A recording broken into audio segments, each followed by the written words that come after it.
Hello everyone, Counterspell Hater here back with another EDH guide.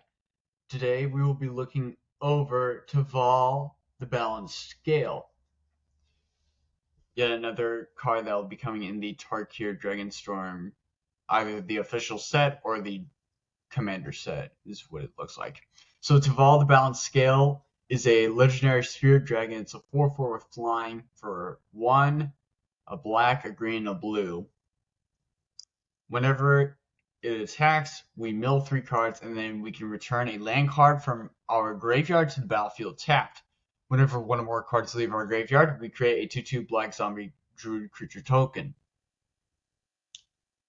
Now, there are many ways you can go with this. I chose more of the land reanimation way. So this deck, the style, focuses around land reanimation a bit and playing out lands from the grave, but also just getting stuff back from the grave in general. I'll just show you some cards that'll go great with this commander no matter how you play it. So with that said, let's get into it. Allosaurus Rider as a big creature that we can play for at the cost of 2 cards that are green. Architect of the Untamed, as we play more lands, we can make 6/6 creatures. Avenger Zendikar for an army on the spot. Avenging Druid to get a bunch of cards into our graveyard, as well as a land. Balth Woodcrasher for a creature that can get big. Beanstalk Giant and Fertile Footsteps. They're all on one card, so helps us find land, and later on we can get a big giant out, hopefully. Bloodghast, because we'll be able to constantly play it from our graveyard since we're playing a lot of lands and we're a landfall deck. Blossoming Tortoise to play land cards from our grave and to mill more. Bony Pal, Clear Cutter to make a big creature whose power and toughness is dependent upon our lands, and can also reanimate our lands as we draw cards whenever we attack. Braids of Risen Nightmare to sacrifice land and to punish opponents. If they can't sacrifice, they lose life and we draw cards.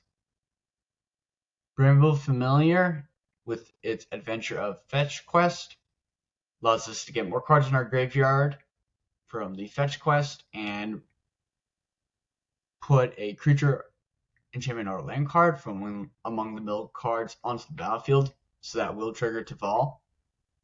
And then for the creature, we can just discard a card and return it right back to our hand, so we can discard a land. But Bodoka Gardener can get lands straight from our hand onto the battlefield, and then when it flips, it makes really big tokens. Caustic Crawler to kill off creatures slowly. Centaur Vinecrusher as a creature we can reanimate as we reanimate our lands. Cephalid Scout, we can sacrifice lands to draw cards. Champion of the Perished for when zombies enter. Cleaver Scab for zombie tribal. As we sacrifice our zombies, we can create doubles of them. Coffin Puppets, another zombie we can get back repeatedly at the cost of 2 lands. Copperleaf Angel, we can sacrifice a bunch of lands to make it a really big creature. Hozima, God of the Voyage, which on the other side is the Omenkeel. So this can help us draw cards as we play out lands if it's exiled, and the Omenkeel can help us play lands, find lands to play. Crypt Breaker to draw cards at the cost of life and discard cards. Deathmark Prelate to destroy anything that isn't a zombie. Death Tyrant as a card that can reanimate itself and make us more zombies. Deeproot Wayfinder for Surveil and reanimating more lands. Diregraph Captain as a Lord effect and drains our opponents as our zombies die. Dreamscape Artist to discard cards and sacrifice lands, so we can literally get 2 land cards into our graveyard. And then we can find 2 basic land cards and put them onto our battlefield. So 2 lands into the grave, 2 lands onto the battlefield. Earthquake Dragon as a big creature we can bring back to our hand by sacrificing a land. Elf Sworn Giant as a creature that'll make a lot of 1/1s. Embodiment of Insight to turn our lands into land creatures so they can attack and get killed in combat, so we can reanimate them again. Aranus Gloomstalker to reanimate our lands. Eternal Skylord to give our zombie tokens flying. Gurlath the Fleshlight to buff up our zombies as more and more zombies are created. Glint Leaf Archdruid, this is one I highly recommend, but you don't have to use it. After all, this is a guide. You can use any number of the cards, or none of the cards, or all of the cards shown here. But Glint Leaf Archdruid. First portion of text, not so important. However, the second portion. Tap 7 untapped druids you control. Gain control of all lands target player controls. The zombies we create with Teval are druids, additionally. So with this card, we can steal pretty much everyone's lands if they aren't careful. Gleaming Overseer for Hexproof and Menace to give to our zombie druids. Grappling Kraken to tap down creatures and put stun counters. Gravecrawler. If we had something like Chromatic Ori, or a card that allows us to use mana as if we're mana of any color, we could infinitely combo with this with another card I will show off shortly. Gravespawn Sovereign. So now we can use our zombies to reanimate any card from any graveyard. That's a creature card. Grazing Gladeheart to help us survive by gaining life. Greenseeker, we can literally discard a land to find another land and keep doing that. Groundskeeper to return basic land cards from our graveyard to our hand. Ghoul-Draw's Overseer to buff up our army. Hancock, Ghoulish Mare as a zombie lord effect, and because of Undying, it'll trigger Teval. Jason Bright, Glowing Prophet to give our zombies flying and sacrifice other zombies. Lost Monarch of Ifnir for Afflict 3 to be given to all of our zombies. And we can reanimate a bunch of creature cards, or, well, not reanimate them, but get them back into our hand. Risen Executioner, however, can resurrect itself at a greater cost. Screeching Scorchbeast to make everyone mill and take a bunch of damage, and to create a bunch of black mutant zombies that are 2/2s. Satan, Krosan Protector. This is another one I was talking about. Tap an untapped druid you control. Add green to your mana pool. This also goes well with Teval because it creates those druid zombies. So I also highly recommend Satan Krosan Protector.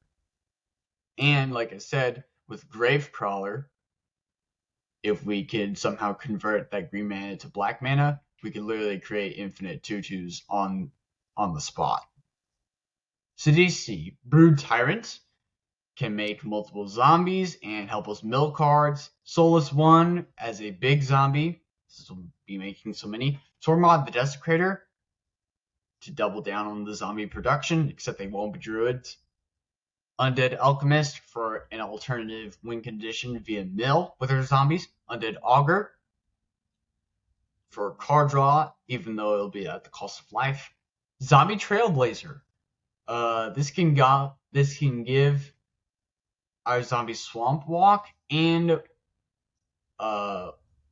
we can turn lands that aren't ours into swamps, so we can basically guarantee, and it doesn't have to be zombies, we can guarantee any of our creatures be unblockable so long as we have the amount of zombies needed. So that can be a win out of nowhere. Bountiful Harvest to keep us alive. Culling Ritual. This will destroy all of our zombies, but we will get a lot of black or green mana since they will all be destroyed this way. Formless Genesis, because of Retrace, we can just cast it again, and then we'll create a big creature with Changeling and Death Touch, equal to the number, and the power and toughness will be equal to the number of land cards in our graveyard. And because of Retrace, we can easily redo this over and over again to get more cards into our graveyard and get out more big tokens. Blackblade Reforged to make your creature very big. Crowded Crypt for mana, and if we need to create an army of zombies on the spot, Excavator, so we can sacrifice another sack outlet, and a great way to make something unblockable considering we're playing 3 of the 5 colors.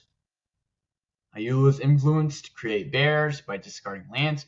Boseiju reaches Skyward on one side, help us find lands, and get lands back from our graveyard, which will trigger Teval. Branch of Boseiju. It'll be another big creature, and it'll have reach, so we can block those flyers. Curse of the Restless Dead. This can be used to punish the other landfall players, or we can enchant ourselves, in which case we get the 2/2 zombies whenever we play a land, which is nice. Desolation to really punish white players and other players who are using a lot of lands. They'll slowly lose their lands, and this will be fine for us because we can just bring our lands right back.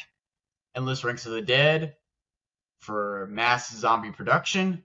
Genju of the Cedars, of the Falls, and of the Fens, all because they can return themselves from our graveyard to our hand. So there's a different one for each color in this deck.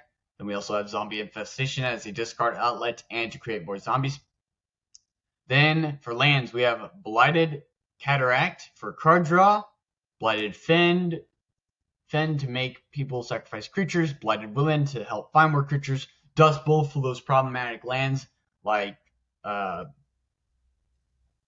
Gaia's Cradle, this is an especially problematic one, and some of those others like Maze of Iths, pretty sure. Emergence Zone if we need to respond fast and it's not our turn. 8 forests, 8 islands, Liturjar Mirror Lake to create copies, and Port of Carfell to get creature cards straight from our graveyard to the battlefield, and then 8 swamps. So this is what our curve looks like, not too bad. And we have a 95.68% chance of playing the cards shown here on curve, which is nice. So this is kind of what our hands will look like most of the time. And it does seem like I put enough lands in here, so that's good. The deck comes out to be only $97.73, so under $100, so pretty affordable since we're talking about Magic the Gathering here.